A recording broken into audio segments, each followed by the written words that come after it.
doctor Fay, nuestro querido Felipe Vidal, que viene ingresando después de haber ido a las casitas. Así es. Le hice una pregunta. Sí, pero antes de ir con esa pregunta sobre los como... ¿Le fue bien? Fenómenos, excelente. Qué bueno. De los fenómenos, digamos, sorprendentes, es la muerte del padre de Jesús. Sí, eso lo marcó a los 14 años, claro. Y como estamos en los 15, año crucial, porque fíjate tú, es en ese año que Jesús compone el Padre Nuestro, oración fundamental, 15. A los 15 años. ¿Y cómo? Inspirado en gran medida en todos sus sentimientos de amor por su Padre terrenal, que era José. Padre nuestro que estás en el cielo, santificado sea tu nombre. Y como lo vemos, así que lo compuso y lo escribió en una tablilla de cedro. Qué bonito. Y se los enseñó a sus hermanos. Fueron los primeros que aprendieron el Padre Nuestro. Y hasta el día de hoy, nosotros, cuando tenemos que orar, y el mundo cristiano, que es ora a partir de esto. Así que muy hermoso. Sí, pues. Yo no tenía la menor idea. Yo soy bien poco culto religioso, pero no sabía que el Padre Nuestro lo había escrito el propio Jesús. Así es, pues. Y para su padre terrenal. Claro, y lo escribió para José. O sea, uno siempre imagina que esta es una oración a Dios. O sea, se inspiró evidentemente en su padre que había recientemente fallecido y lo escribió. Así que hermoso texto, hermosas palabras que quedan hasta el día de hoy y que permanecen ahí en el imaginario colectivo de muchísimos, pero lo escribió y en una tablilla de cedro. Estamos hablando de qué año. Él tenía 15 años, sí, y estamos hablando del exactamente, según la cronología que yo llevo, en el 9 después de Cristo. Ya porque hay un desfase en el nacimiento de Jesús. Entonces, pero bueno, a sus 15 años. Ahora. Pero, perdón, es que quiere decir eso entonces que nosotros cuando rezamos al Padre Nuestro, estamos rezándole a José, no a Dios. No, mira, es la inspiración, evidentemente, de la muerte de su padre, pero él también se lo escribe pensando en el Padre Celestial, en Dios. Pero sobre todo, bueno, esa es la inspiración. El dolor de perder un padre, bueno, evidentemente que es dramático cuando un padre es bueno. Y en el caso de Jesús, justo en el año, entre los 13 y los 14, cuando se estaba acercando mucho más a su papá, porque uno sabe que los primeros años de la infancia, por naturaleza, los niños y niñas están mucho más apegados a su madre. Claro. Y en el caso de los hombres, es muy importante cuando se descubre al padre, a ese padre más cómplice, a ese padre que comparte cosas propiamente tal de hombre, como por ejemplo, trabajar la carpintería, como por ejemplo trabajar los yugos, las cuerdas y todas esas cosas. ¿Ahí Jesús se convierte en carpintero? Uno puede decir que ya va a comenzar a ser un experto carpintero.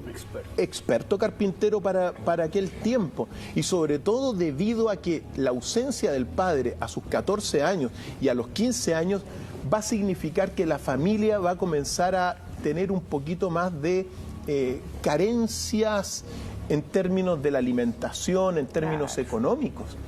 Es verdad que tenían leche, tenían mantequilla,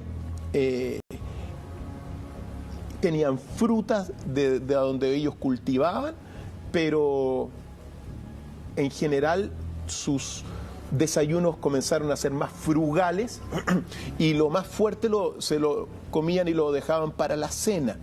Pero la ausencia del padre se sintió, y sobre todo en aquel entonces que Jesús era el principal. Él todavía no tenía el poder de multiplicar entonces los alimentos como lo hizo en algún minuto, ¿o eso fue una iluminación que llegó después? Fue después, ¿ya? Y eso nos lanza a la época de los milagros, que en el fondo es otro gran capítulo de la vida de Jesús. Sí, ese es ya el Jesús adulto. Es el Jesús adulto. De eso hay registro, de esto no hay registro. Claro. Efectivamente. Ahora, muy importante los 15 años, junto con escribir Padre Nuestro, descubrió, por cierto, el famoso libro de Enoc. El libro de Enoc, que es un gran profeta del siglo III más o menos antes de Cristo, donde él lo descubre, Jesús, porque asistía a la sinagoga, era muy culto Jesús, era un hombre brillante, y de ahí saca el concepto hijo del hombre, del libro de Enoc. Por lo tanto, Jesús, de alguna forma, si se califica a sí mismo, él se califica como el hijo del hombre. Esta cosa del hijo de Dios lo saca la doctrina y el genio bíblico posteriormente, pero él se dice a sí mismo hijo del hombre, concepto que lo extrae del libro de Enoc, muy importante. ¿Y por qué? ¿Por qué él se quiere autodenominar? Claro, porque él está en una maduración profunda de su misión en la tierra a los 15 años. ¿Y qué es lo que sucede respecto de esto? Él dice, soy hijo del hombre, lo saca de Enoc, pero reflexiona profundamente sobre lo que su madre de alguna forma se lo transmitía, que él tenía que ser el Mesías del pueblo de Israel. Y a los 15 años, queridos amigos, él define que él no va a ser el Mesías del pueblo de Israel. Así de simple. Es decir, él de alguna forma no iba a tomar las armas para luchar de alguna forma contra, el Imperio Romano en este caso. 15 años. 15 años. Y es ahí, porque es muy importante, porque él lo que va a proclamar, y es a estos 15 años, donde él decanta profundamente su gran misión en la tierra, que es enseñar la existencia de un Dios de amor. Eso es relevante. Claro. Porque estamos hablando de una tradición judía que veneraba a un Dios castigador, un Dios que había que obedecer. Claro. Y eso es clave para todo lo que es la idiosincrasia de Israel. Israel tiene que obedecer. Mira, uno no puede discutir nada en términos de teología con un judío. El judío tiene que obedecer, porque de la obediencia depende la salvación. Claro. Así de simple. Pensemos que cuando Moisés apareció en escena y les propone esta idea del Dios, claro, lo pone castigador para generar obediencia, pero esa obediencia le significa la liberación del pueblo de Israel. Por lo tanto, es un pueblo sobre todo obediente, pero con un concepto de Dios muy distinto al Dios de amor de Jesús. Entonces uno tiene que decir, en realidad, por más que digan los teólogos que en realidad en la Biblia hay una sola idea de Dios, uno puede decir que no hay una idea de Dios. Hay dos grandes ideas de Dios. La idea del Dios castigador, de fuego, de represión muchas veces, del Antiguo Testamento, y la buena nueva que trajo Jesús, que es la idea de un Dios de amor. Y eso lo decanta claramente a los 14 años, a los 15 años. Él va a enseñar eso. Y esa va a ser la buena nueva, ojo, no para el pueblo de Israel solamente, sino que para todo el mundo. Él ya se proyecta no como un Mesías del pueblo de Israel, sino como un Mesías global en ese sentido. O sea, a los 15 años se hace global, en el fondo. Se hace global, al menos desde esta posición. Claro. Y también al mismo tiempo se plantea un tema teológico fundamental, que es diferenciar. Esto es una de las grandes polémicas de los primeros siglos del cristianismo, donde se plantea, ¿es Dios un Dios de amor o es un Dios castigador, creador del mundo? Entonces, si esto es así, aquí hay una gran diferencia entre el Dios trascendente de amor, de luz, que impone Jesús y que postula Jesús, y un Dios creador de la materia, que sería un falso Dios. Ojo, el Dios que te crea la materia, según la doctrina y según este tremendo debate de aquellos tiempos, Claro. no sería el Dios verdadero, sino que sería un creador, un demiurgo propiamente tal. Demiurgo. Demiurgo significa creador. Doctor Feil, Entonces eso es relevante. bueno, obviamente hay muchos respectos de el espíritu, de la formación de Jesús, pero hay algo que se ha debatido largamente y de hecho uno de los atractivos quizás de las mayores investigaciones tiene que ver con el rostro de Jesús. ¿Cómo era Jesús? ¿Cómo se veía? ¿Cómo era físicamente? Es igual de las películas y de las fotos que estamos viendo, por ejemplo, la que está ahí en pantalla, que este hombre con el pelo largo, la barbita, con estos ojos azules profundos, ¿o era diferente? Porque decían que era viril, grande. Mira, lo que uno puede decir es lo siguiente, ¿ya? No hay no hay ninguna imagen de Jesús. Pero ni Todo siquiera lo- la de la sábana. Ni siquiera de la sábana, así de simple. La sábana está cuestionada, por más que hoy día estén sacando documentos científicos que dicen que en realidad tiene 2000 años. Está todavía en un velo en el velo de la incertidumbre lo que es la sábana. Ahora, ¿qué es lo que sabemos físicamente de Jesús? Al menos dos cosas. Y como lo vamos a ir relatando también. Jesús aparece como un hombre perfecto. Ojo, físicamente perfecto. Y también espiritual y mentalmente perfecto. Imagínatelo, simplemente porque no nos queda otra que imaginar. ¿Cómo era Jesús? Es una gran incógnita, ¿ya? Pero sí hay algo que es, desde mi punto de vista, lo único que uno puede saber a ciencia cierta. Jesús tenía el cabello largo. Eso es distintivo de Jesús. Era perfecto, alto, porque así se le narra, un hombre perfecto, alto, robusto, fuerte. Pero tenía el pelo largo. ¿Y por qué tenía el pelo largo? Porque Jesús era un nazir. Nazir es un primogénito judío que toma un voto político religioso. Entonces, cuando aparecen estas figuras como primogénitos, como nazir, los nazires no se cortaban el pelo. Entonces, quizás la única realidad que uno puede saber de la apariencia de Jesús es que tenía el pelo largo. Pero, ¿cómo se puede contrastar eso, doctor, con las últimas investigaciones que se han hecho respecto al tipo que habitaba en esa zona? Un tipo más bien bajo, de nariz gorda, más bien gordito, Sí. de pelo crespo, y que de alguna manera contrasta con este Jesús de Nazaret, de Franco Sefirelli, que es algo que hay un canal de televisión que lo lleva dando en Semana Santa 20 años, 25 Sí. años, donde, claro, aparece un tipo muy delgado, pelo largo, ojos claros, tez blanca, pero Galán que de Hollywood. pareciera, claro, que pareciera que no es exactamente el biotipo del habitante de donde nació Jesús. De zonas desérticas de piel morena. la dan después de Ben Hur, sí, que es más larga que... Esa es más larga todavía. Y antes de Titanic.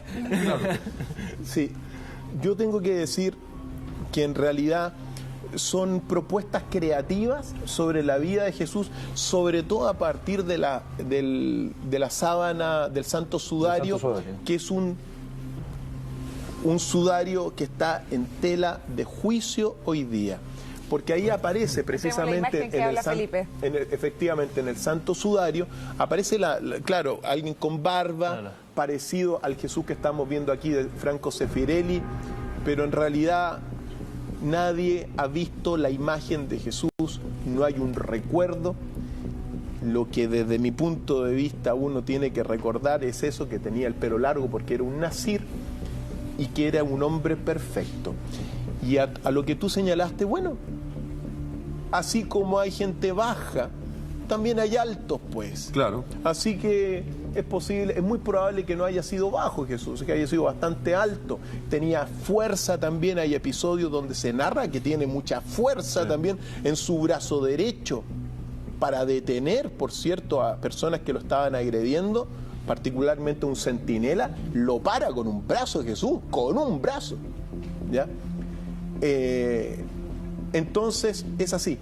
Todo lo demás es creación e imaginación a partir de esta, de esta sábana santa que está en tela de juicio y que da la oportunidad para poder en un momento dado detenernos en ella en algún momento dado, pero es así. Pero doctor, es raro igual que hayan tomado nota de cada una de las palabras de Jesucristo y nadie haya hecho una descripción física igual de él. Aparte de decir que era un hombre perfecto, espiritualmente y físicamente perfecto. Efectivamente, porque ahí nos remontamos a que realmente a qué son los textos que estamos hablando. Los textos antiguos.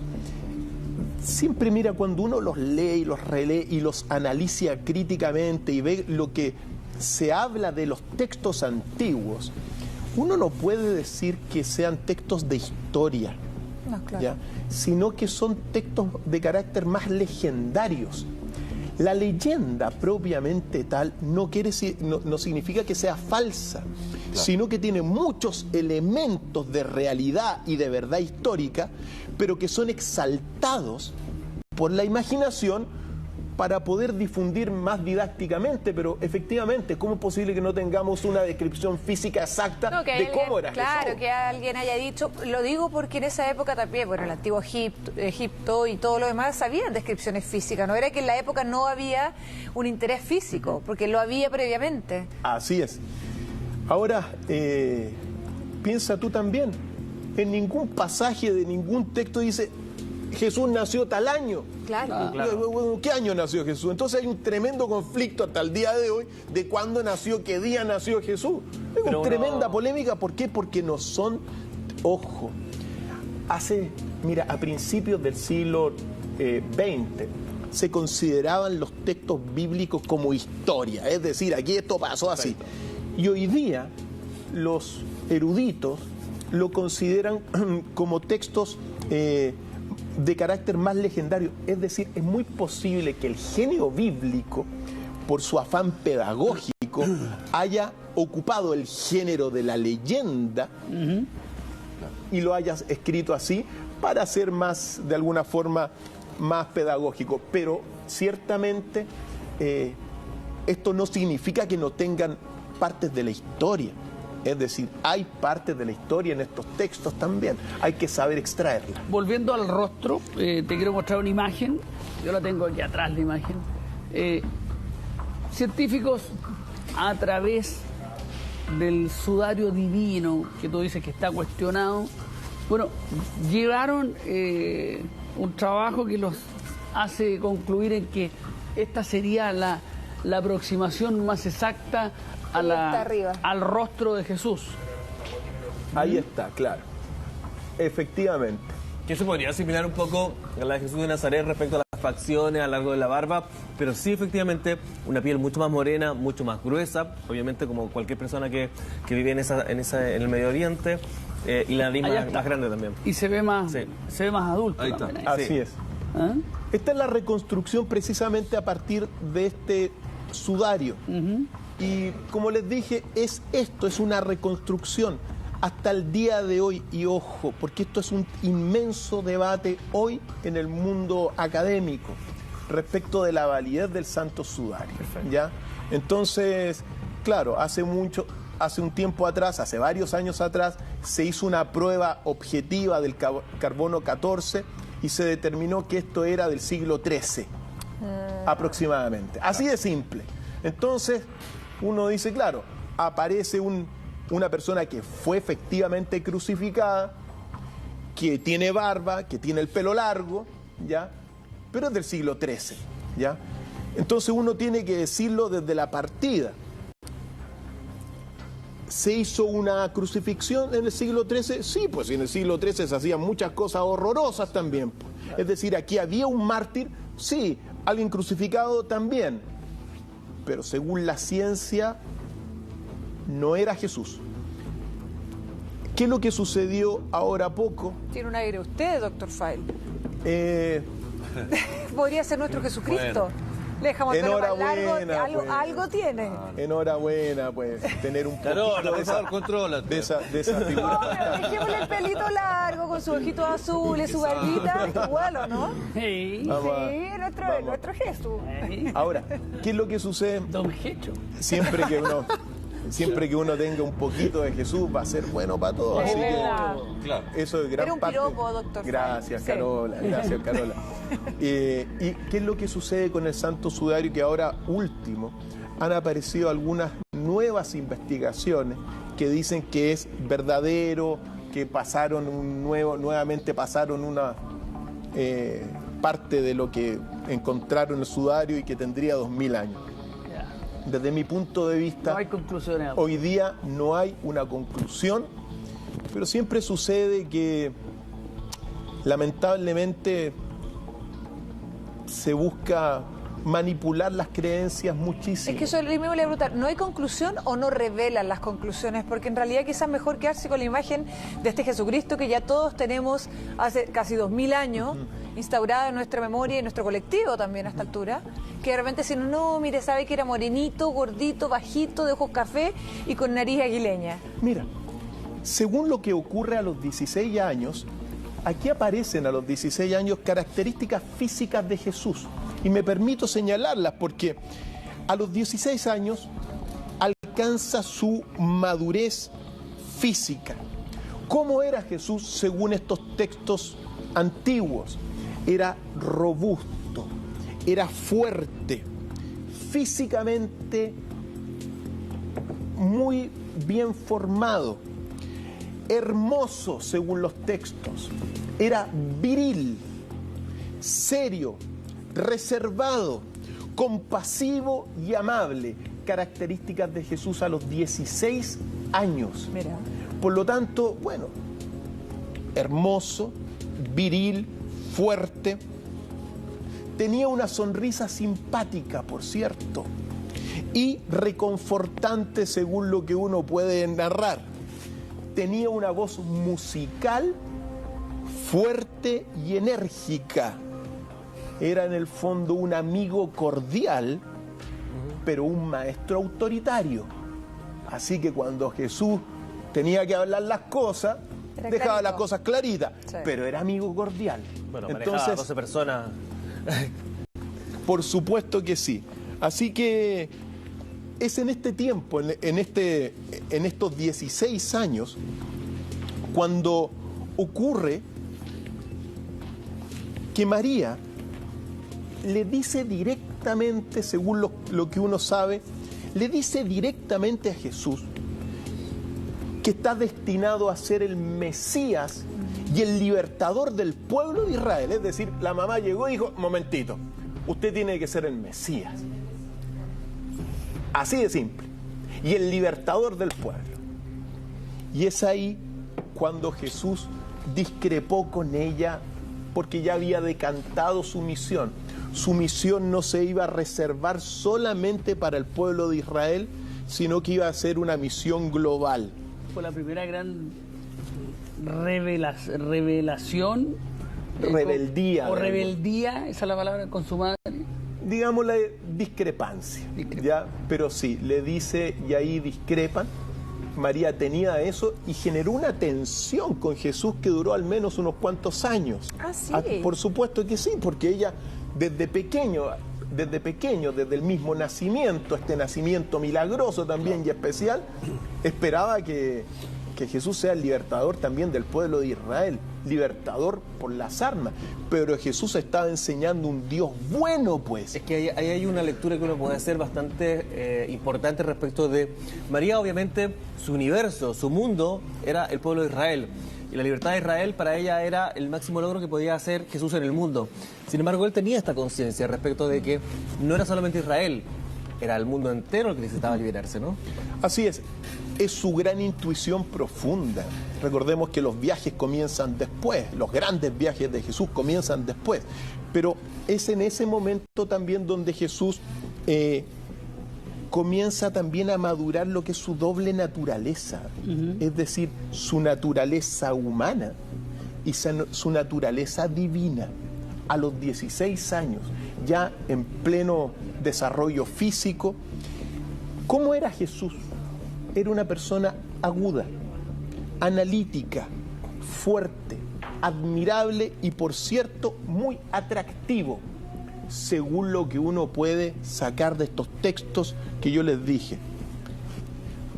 Él decide, frente a esta situación con su madre, ser un maestro de la verdad, es decir, revelar que Dios es amor.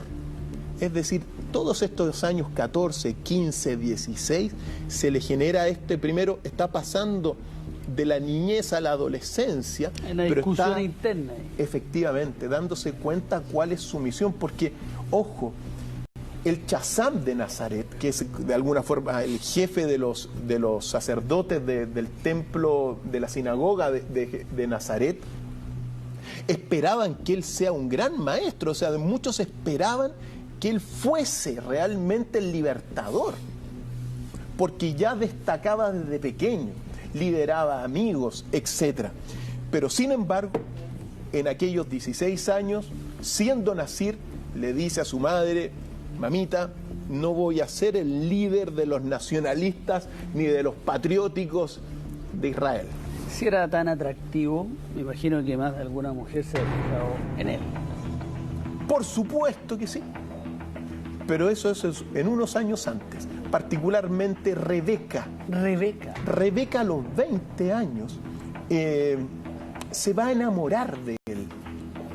Y, ojo, porque ahí a los 19 años particularmente, ¿ya? Y el padre de Rebeca dice lo siguiente, porque claro, los matrimonios en aquello entonces se concertaban entre las familias. Claro. Se organizaban. Eran por acuerdo. Efectivamente. ¿Y qué es lo que dice el padre de Rebeca ante la negación de Jesús de contraer matrimonio con Rebeca? Le dice: es demasiado noble para nosotros, no podemos tenerle como hijo, dijo el padre de Rebeca. Ahora, era hermoso, atractivo, fuerte, pero en realidad Jesús, más que una atracción sensual, él inspiraba en las mujeres devoción, que es distinto. Es decir, no se acercaban como un sex symbol a Jesús, sino más bien dicho, ojo, la mayor cantidad de sus seguidores eran mujeres. Eso hay que decirlo, tenía pero muchísimas mujeres siguiendo a Jesús. Pero como les dije, más que una atracción sensual, Jesús provocaba devoción en las mujeres. Ese magnetismo, esa cosa que no tiene que ver básicamente con lo físico. Y efectivamente respeto, porque acercarte a Jesús, me imagino, claro, una mujer puede pensar: ah, listo, Jesús, le quiero dar un beso, pero se acercaba y el aura que irradiaba a Jesús, bueno, se transmutaba esas primeras atracciones físicas en una atracción de devoción. ¿Y él era dado al placer carnal? ¿Perdón? ¿Jesús era dado al placer carnal? ¿Tuvo a lo mejor algún acercamiento con mujeres? ¿Se sabe algo al respecto? Se sabe algo más adelante. Más adelante. Pero ya sí, viene. Efectivamente. Efectivamente. Hay algunos pasajes, pero sobre todo de la época, no de estos años ocultos, sino que de los años al menos de los 30 a los 33, donde aparece textualmente en los evangelios de María Magdalena, que Jesús la besaba en la boca a ella. ¿Y con Rebeca en particular llegó a hacer algo más concreto? No. Jesús no hizo nada con Rebeca, también porque estaba dedicado a su familia y porque tenía otras motivaciones superiores. Así que, pero es hermoso darse cuenta de que tuvo, pues claro, porque era muy atractivo, pues, era muy hermoso, además que era un nazir, un primogénito, padre y hermano de toda una familia. Claro. Tuvo una hermana también él después, pero antes. Ruth, y tuvo dos hermanas. Ruth, por cierto... ¿Pero hijas de José también? Sí, de José. José con María. Ahora, se niega a liderar a los, como decíamos, nos saltamos un par de años, pero pasemos a los 18 años. 18 años. Sacó la licencia a conducir.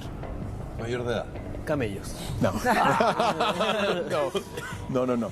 Pero estábamos en los 17 años.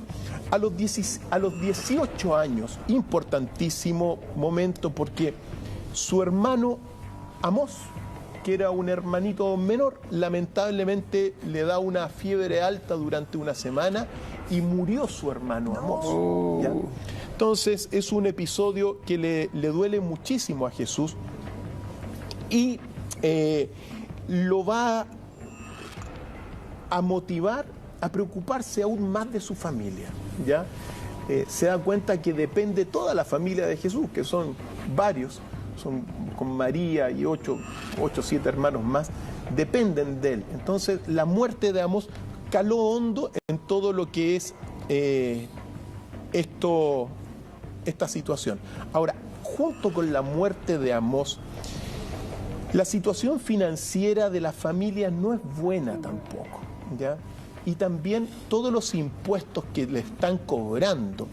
Mira, llegaron los recaudadores de impuestos, tanto de la sinagoga como del imperio, e incluso en un momento dado, en aquel año, Jesús le teme a que le tenga que pagar los impuestos con el arpa que tiene. Y también con el libro del Antiguo Testamento escrito en griego, que era un obsequio. Un libro escrito en griego en aquel entonces del Antiguo Testamento era una verdadera joya de la literatura, valía mucha plata en ese sentido. Entonces, ¿qué es lo que hizo Jesús? Jesús obsequió a la biblioteca del templo de la sinagoga de Nazaret, entregó este texto escrito en griego para que los recaudadores de impuestos no se lo confiscaran. Así que él dice en un momento dado también, de todas maneras, cuando lo llaman a los 17 años, entre los 17 años, se van a formar particularmente lo que se llaman los celotes. Los celotes es un grupo judío que en aquel entonces buscaba la liberación de Israel por parte, utilizando las armas y no esperando al Mesías.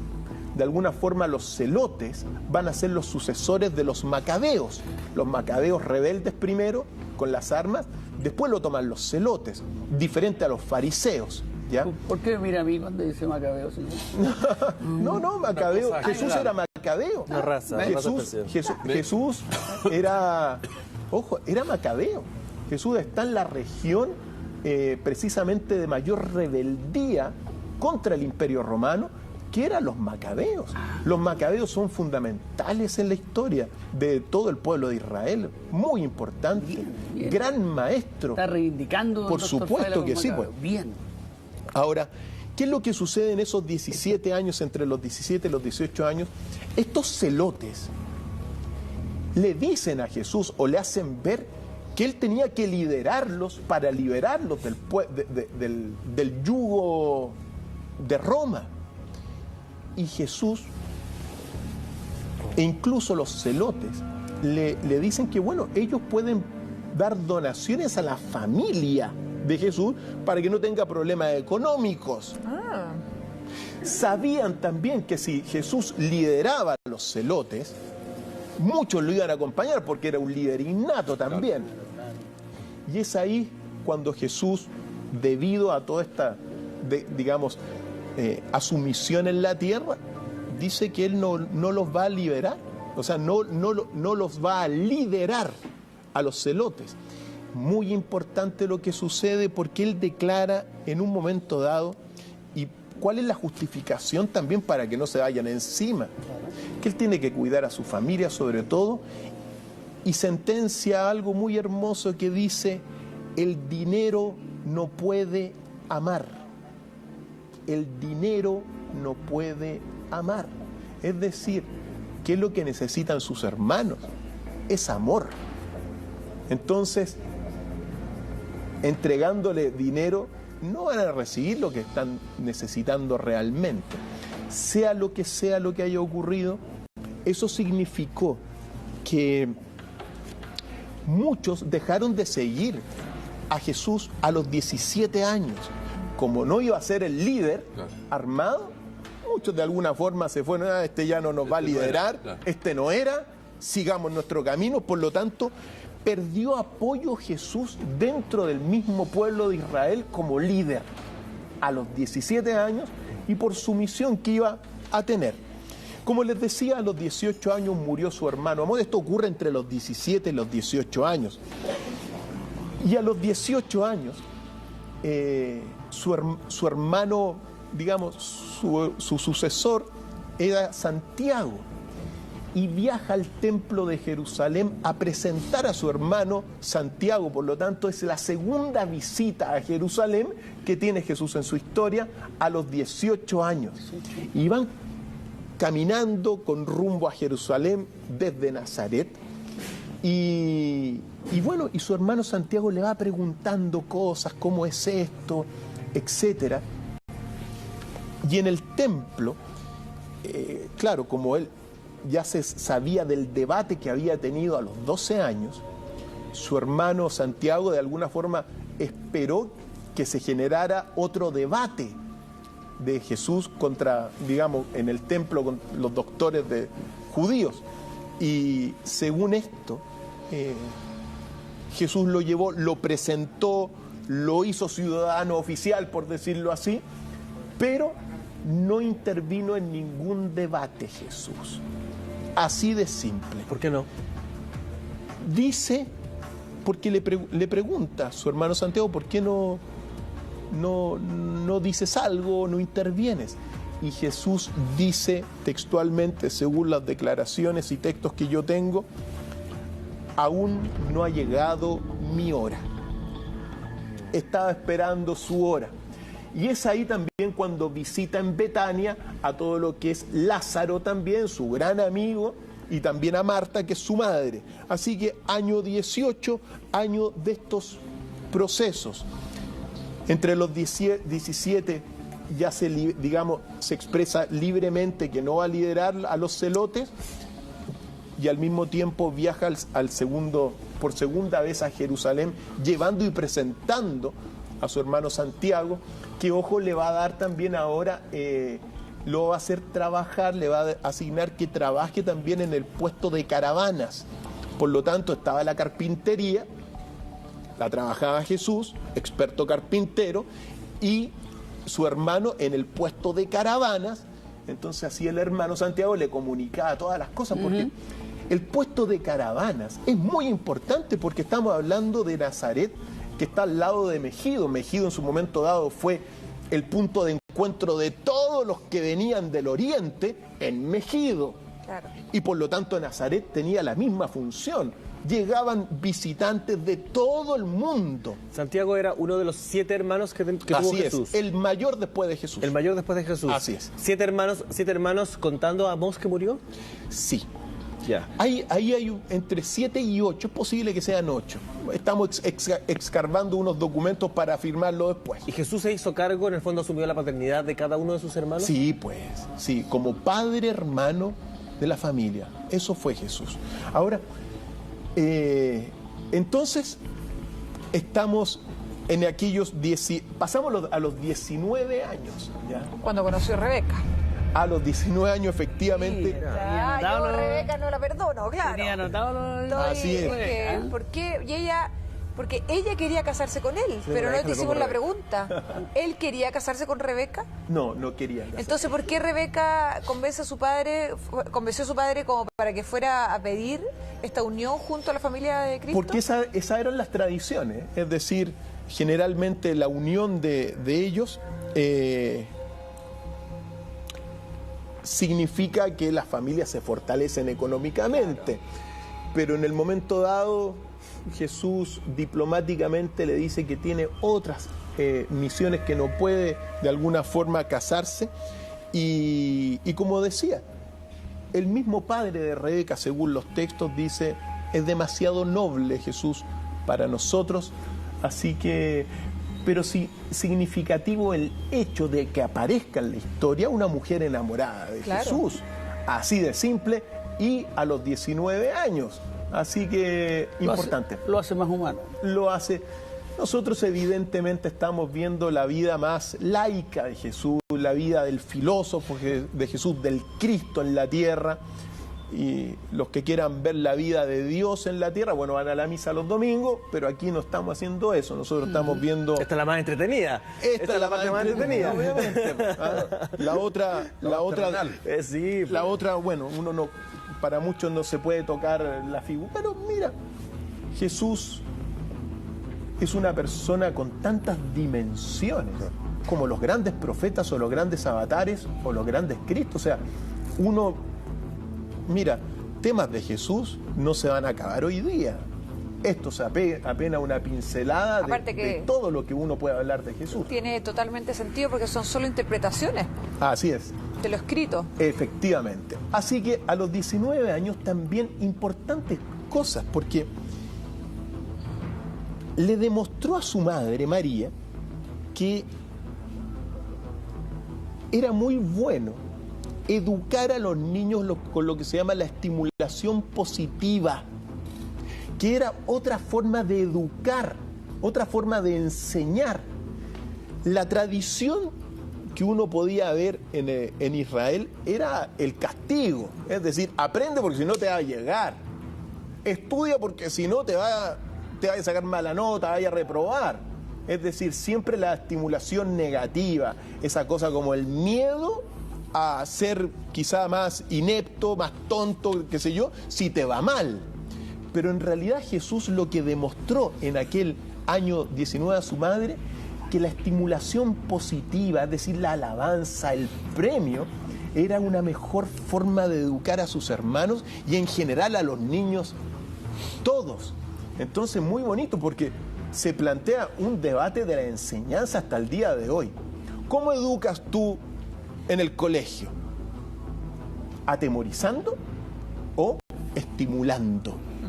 Entonces, ya lo planteó Jesús en aquel momento y, por cierto, coincide aquel año 19 con esta estimulación positiva con un recuerdo de un castigo a su hermano Judá, uno de sus hermanos, que era Judá, que era un poquito más, digamos, que no respondía muchas veces a las normas de la familia. Jesús lo tuvo que castigar, pero lo castigó con la anuencia del mismo Judá. Y ahí, según se cuenta, los hermanos descubrieron que Jesús era mucho más flexible a la hora de castigar.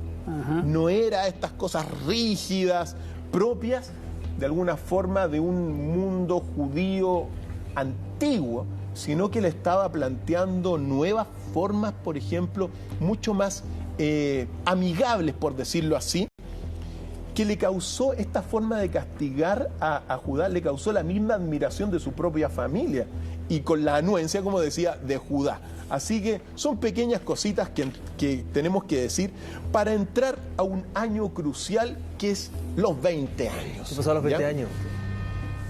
Los 20 años de Jesús es muy hermoso porque, mira, sea lo que sea, todo profeta y todo gran filósofo en la tierra necesita de una iniciación.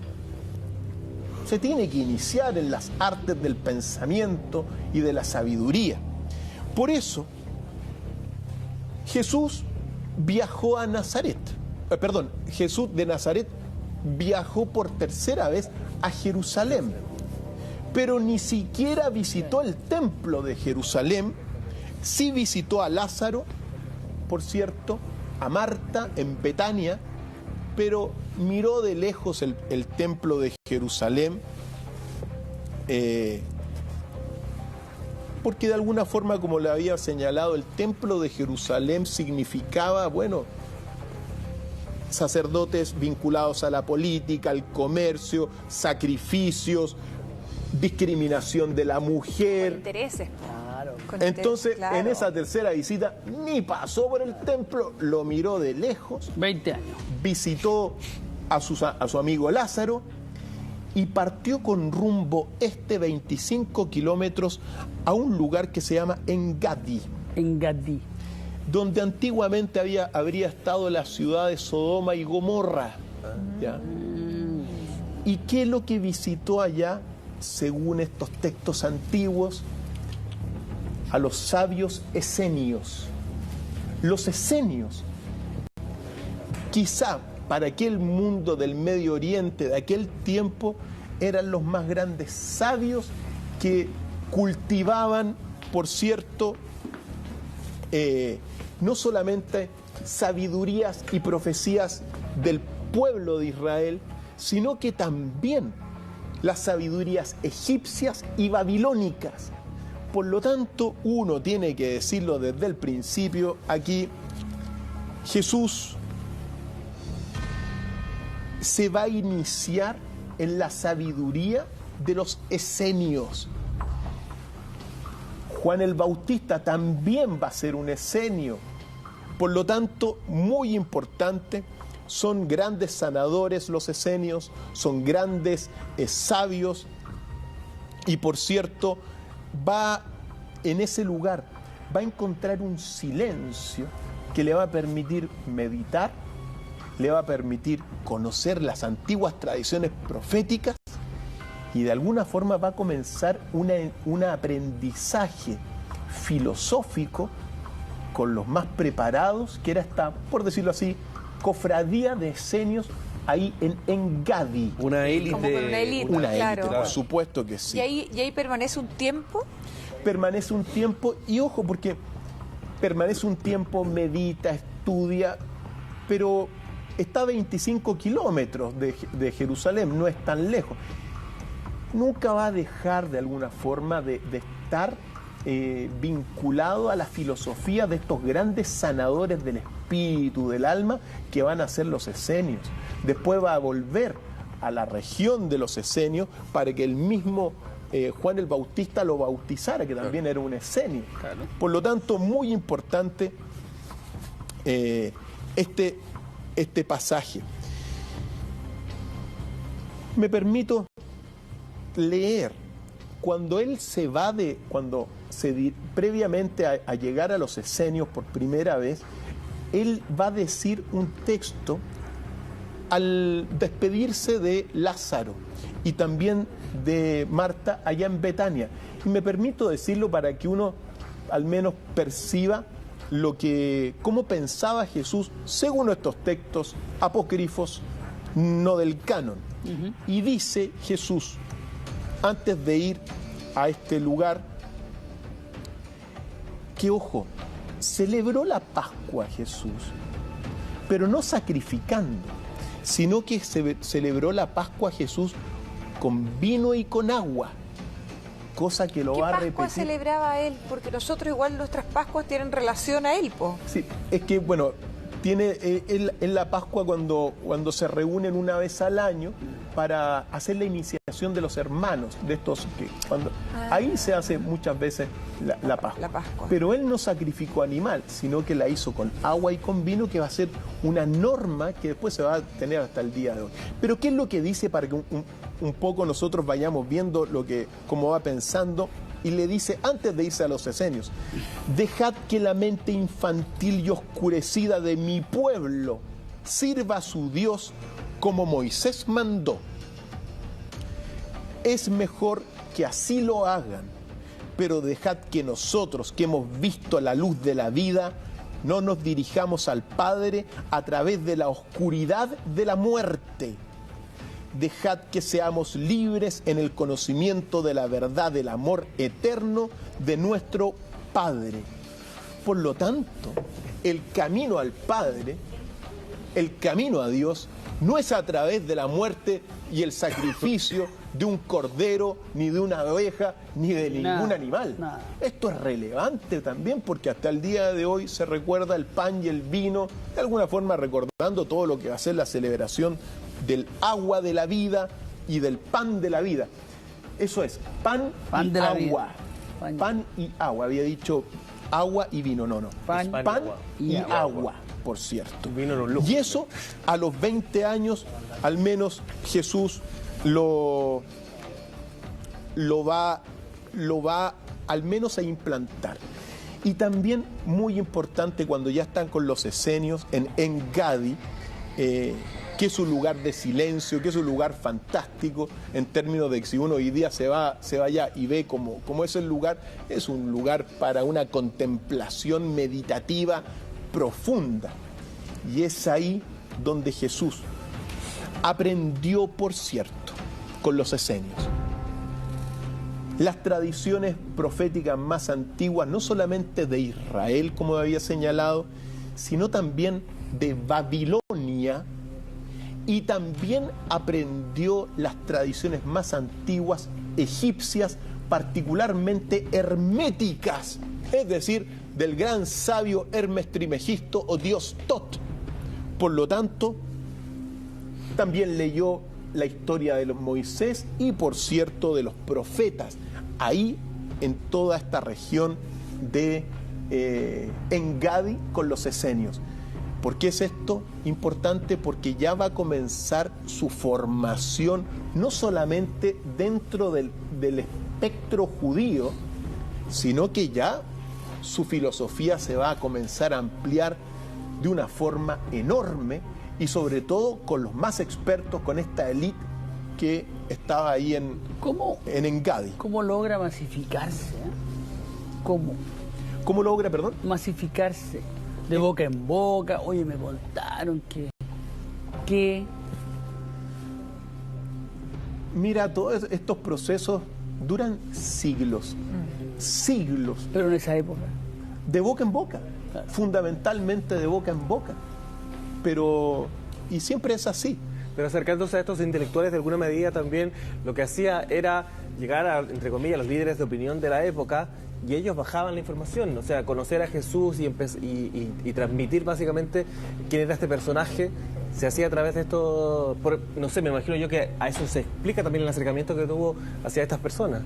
Sí, él ya se da cuenta que está buscando mayor sabiduría. Mira, cuando se te despierta en el alma la búsqueda de la verdad, por decirlo así, o la búsqueda de la sabiduría, los maestros superiores proveen la sabiduría a aquel que la busca. En este sentido, Jesús la buscó y llegó donde los esenios, en este sentido, llegó de alguna forma a la élite intelectual más oculta de la época, a los mayores sabios de aquel mundo a los 20 años. Así que muy hermoso lo que le pasó. Y también es un momento donde ya se va haciendo adulto y se da cuenta, por ejemplo, que tiene que enfrentar las desilusiones. Él tiene que sobrepasar todos esos los momentos malos, los momentos de padecimiento, los momentos donde no hay tanta comida también. ¿Siempre solo? En este caso iba solo, por cierto. No hay registro de que lo acompañara nadie, porque bueno, tenía que estudiar ahí. Ojo, ya le había dado cargo a Santiago para que trabajara y que también se hiciera cargo relativamente de la familia. En su ausencia, claro. Claro. Ahora, también él va a aprender con los esenios la técnica de utilizar la energía espiritual de la conciencia, del lenguaje, de la palabra, para lograr cosas materiales. Y que deriva todo esto de tradiciones egipcias antiguas, que la toma ahora el famoso libro El Secreto. El secreto es tradición hermética antigua. Lo que tú piensas, lo hablas y tarde o temprano, si te concentras, se va a transformar en realidad. Entonces es así de simple. Jesús ya conoce a los 20 años esa técnica, que es una técnica espiritual para lograr cosas materiales y para también siempre ir arrancando de las fauces de la derrota. Cuando te sientes derrotado, Jesús aprendió a sobreponerse, por ejemplo. Cuando ves que el mundo te da la espalda, cuando te das cuenta que el templo de Jerusalén para él está dominado por un falso Dios o por falsos sacerdotes, bueno, no hay que sentirse derrotado, hay que seguir caminando porque la misión que él tenía era gigantesca. Año 21. Año 21. Se hizo ya mayor de edad de alguna forma y hace su cuarto viaje a Jerusalén, llevando a su hermano a celebrar también todo esto, la Pascua en Jerusalén. Por lo tanto, es importante porque hace varios viajes a Jerusalén Jesús, pero a los 21 años Jesús comienza a observar sobre todo lo que es, se le produce también una decantación de su doble naturaleza, su naturaleza divina y su naturaleza como humano, su naturaleza como nazir, es decir, como primogénito que había tomado este voto político religioso, y se dedica muchísimo a trabajar. Trabajó, se cansó Jesús en su momento dado, descansó, durmió, tuvo hambre, es decir, comenzó a vivir muy, digamos, de alguna forma a vivir su doble naturaleza, como se puede expresar. Es decir, a vivir como un humano propiamente tal. Tuvo sed, la sació con agua, tuvo hambre, recogió lo que podía para comer. Pero ahí es cuando declara él, en esta reflexión de 21 años, particularmente: yo soy el alfa y el omega, el principio y el fin, el primero y el último. 21 años, es decir, de alguna forma observa esta doble naturaleza importantísima, que se recuerda hasta el día de hoy. Entonces, tiene esas reflexiones importantes a aquella edad. Pasemos a los 22 años, ¿ya? 22 años. Se trasladó a Séforis, por cierto, y también trabajó ahí. ¿Estas son grandes distancias o son...? No son, Séforis está a 5 kilómetros de Nazaret. Ya. Está cerca. Y trabajó de herrero, por lo tanto también aprendió el oficio de herrero Jesús. Importantísimo, porque para aquel entonces saber de estas cosas es importantísimo, ¿ya? Y es aquí, a los 22 años, cuando nombra jefe de familia a su hermano Santiago. En consecuencia, ya va a comenzar a tomar un poquito más de distancia. No los va a dejar, obviamente, nunca los dejó. Pero prepara su partida. Va preparando su partida porque va a ir buscando su sabiduría. La filosofía uno la tiene que ir estudiando. Y siempre recordemos una cosa: Jesús es propiamente tal sabio. Y la sabiduría no es, lo he dicho más de alguna vez, no es algo que tú lo vas a lograr muchas veces leyendo toneladas y toneladas de libros. Ahí puedes lograr erudición. Pero la sabiduría tú la puedes lograr en una reunión, en una conversación de 2 horas con una persona. Por eso es distinta la sabiduría. Claro. Y Jesús lo que más tenía era esa capacidad y esa intuición de poder asimilar la sabiduría. Doctor Fail, no me quiero adelantar, pero simplemente para poner mejor en contexto, ¿a qué edad reaparece o desde qué edad finalmente volvemos a saber de Jesús? A los 30 años. A los 30 años. De los 30, toda su infancia, su adolescencia y hasta los 30 años es misterio, es lo que estamos resolviendo hoy día. Así es tierra